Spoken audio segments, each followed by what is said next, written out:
So, welcome to the Nerd channel, guys.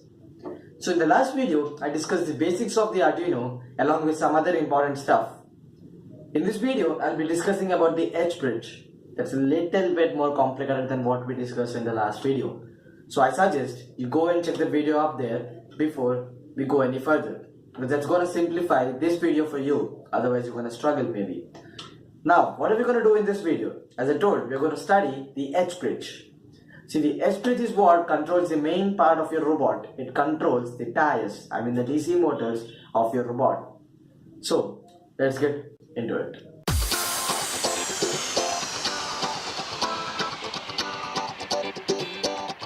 So, what does an H bridge do? An H bridge is a simple device, rather a simple IC that controls your motors. That IC is called the L293D. So where will I get that IC from? The IC comes from this L293D motor shield. So there are two such of these. Which are you going to need. So one's on this side and one's on the other side. You just have to pull one of those out and we're going to go ahead with it. So let's get started with that. So how to make an H bridge? These are the following parts you need. The first one's obviously the Arduino.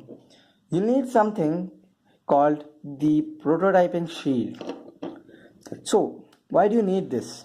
See, a prototyping shield is basically a small breadboard like the one I've showed you in the previous video. The only difference being this is actually on a small, it's actually very small in size compared to it. And you can see these pins. These pins are identical to the pins on the Arduino. And on the underside, you can see the following pins too. So, all of these pins go into the Arduino. So, you just gotta fit the prototyping shield into each and every pin of the Arduino, something like this. So now the Arduino and the prototyping shield are fit together. So what else do you need along with this? You need this. So a L293D IC. An L293D IC is basically pulled out of a L293D motor shield. So you can see you have the same kind of pins on the below. This one actually also sits on top of the Arduino without actually disturbing it. Okay, but the only problem is you can see there are no outputs present on this side. So there are no pins, there are no outlets here. And the problem with this will be you won't be able to connect any more components to it. That's why you can't use this for the robotic project, because there are many other pins you want to connect, many other parts you want to connect. So just pulled one out of this. You just need a screwdriver or anything and just pull it out. Now what is the thing you'll be needing? So if you look closely onto the IC, how would you know which one is the first one? See, the small thing here, the small cut in the IC, that small U-shaped thing will represent the front part of the IC. And also you can see a small dot there beside it. That small dot is actually what is the first pin. So this is basically the first pin of the IC, second, third, fourth, so on, and 8. And then then it goes. So after 8 you'll have 9, 10, 11, 12, 13. So the one opposite to the first one, pin number 16. Okay. So the simple process is we just put this in here. So you can see you mind the gap in between. I told you this gap is what separates this from this. Actually works same way as a normal breadboard. That's why I told you, please do check the previous video out if you have not, to understand what and how a breadboard works. So we'll just put the front part on this side of the breadboard for simplicity. Be sure every pin goes into one pin of the breadboard. So be careful about that. Now everything's done. Now we have put it up. Now how do you wire your motor to it? Okay, so now I'll explain you how to connect your motor to the H bridge. The process is pretty simple. To explain it in a better way, I'll be drawing the pin diagram here so that it will be easy for you to see this and put your connections. So the IC looks something like this, right? Yes, and there are total of 8 pins on this side and 8 pins on this side. So 1, 2, 3, 4, 5, 6, 7, 8. 1, 2, 3, 4, 5, 6, 7, 8. They go from 1 to 16, 8 and 9.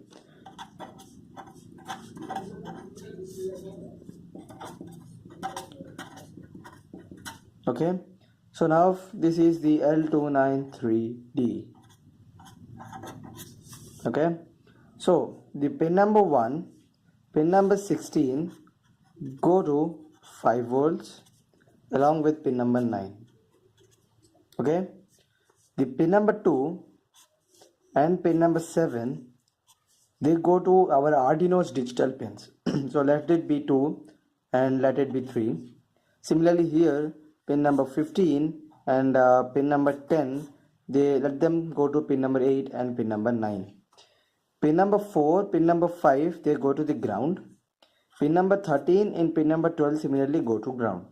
Okay, pin number 14 and pin number 11, they go to one DC motor. Pin number 3 and pin number 6 go to one DC motor. Okay, so now this is the basic circuit we'll be following. So let's make our connections and I'll show you how to make them right now. So as you can see, I've already connected pin number 1, pin number 16 and pin number 9 together and put them to 5 volts. Okay, similarly I'll be connecting pin number 13 and 12 together because both of them go to ground. 13 and 12 together and put them to one ground. I've told you before, all the grounds are interconnected and you don't have to worry which ground you have to put them in. Similarly this side, I'm gonna put pin number 4 and pin number 5 and put them to ground.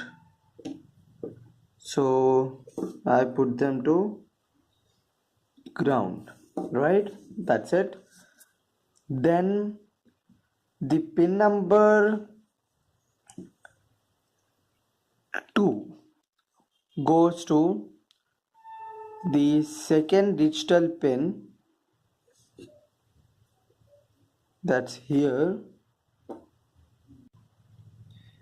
Okay, so after we put pin number 2 to pin number 2 on the digital, we go to pin number 7, that's right here, and put this to 3. Okay, so this goes to 3. Then similarly we'll take up pin number, so these are the pins on this. Now we'll take up our DC motor, this one, we'll take it up.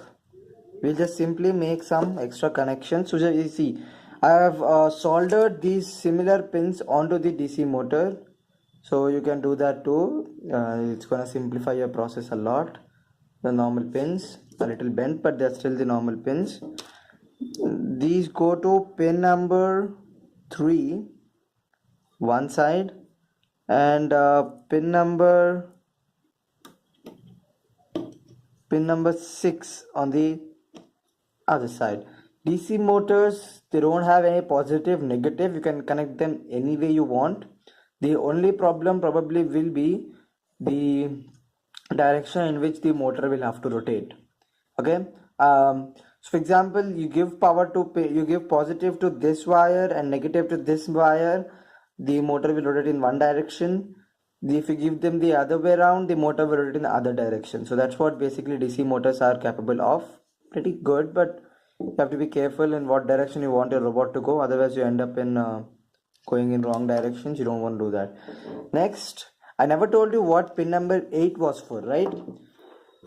Pin number 8 is actually what addresses our problem of power. This is what goes to the 9 volt battery or 12 volt battery. So this is battery for your motors. Connect your positive here, only positive, no negative, only positive here. The negative of your battery pack, so let this be your battery pack, the positive goes here, the negative goes to the ground of the Arduino. Okay, so buy something like this, a 9 volt battery. You can also buy something like this, These are simple 9 volt battery connectors. You can make one yourself. You have a old battery, rip the top part off, connect to solder 2 wires to it, and you'll have your own battery connector with you. These are pretty cheap too, so you can buy these if you want to simplify your work. Just snap them. Remember, the larger one snaps into the smaller one, the smaller one snaps into the larger one. Okay, and yeah, remember, the smaller one on the battery is positive, the larger one on the battery is negative, whereas on this it's the other way around. The larger one here will become the positive once you connect, and the smaller one will become negative once you connect, because they connect in the opposite direction. Okay, so they pretty much snap in like that. So this is done. Now the positive, this one will go to pin number 8. The negative, I could just connect it to our 4 and 5 pins there. Okay, so just do that. So now these are connected. If you think your wires are not going to go inside completely, just solder one of these wires again to it. That would actually simplify your work by a lot. So now that's it for the wiring. The wiring is, as I told you, is pretty easy. The exact same wiring goes on to the other side. Motor has 2 pins. Connecting either of them to the positive would make the motor go in one particular direction. So here we define one pin as motor forward, another pin as motor backward, depending on the situation and the position the motor is placed in. Okay, now we need these pins to be as output pins, as I explained in the last video. So the pin mod function will help us do that. So we just set up these pins as output so that the power goes to the motor, not okay. Similarly, the other pin also is set to output. Now in the void loop, we're going to set pin number 2 using the digital write function to high so that the motor turns, and the other pin to low. Remember, it's really important to set pin number 3 to low. If you want the motor to rotate in the other direction, just simply change pin number 3 to high and pin number 2 to low. Play with few settings here. You can use the delay function. You can make the motor go forward for some time and backward for some other time. So this is going to be really fun. Just keep playing with it, keep adding new stuff to it, and you discover so much. So that's all for this uploading part. Now let's see what our result is after clicking the upload button. So now the upload of the program is done. As you can see, the program was pretty simple. So now how does this look when it's running? Let me just connect the battery and I will show you.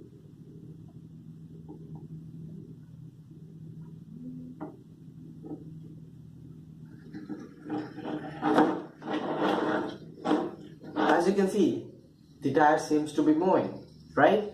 So if you make simple changes in the program, like instead of making pin number 2 high, making pin number 3 high, the motor would run in the other direction.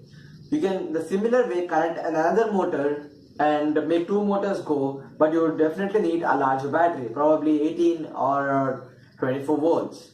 So that's all for this video, guys. In the next video, I'll be talking about the ultrasonic sensor and the servo motor.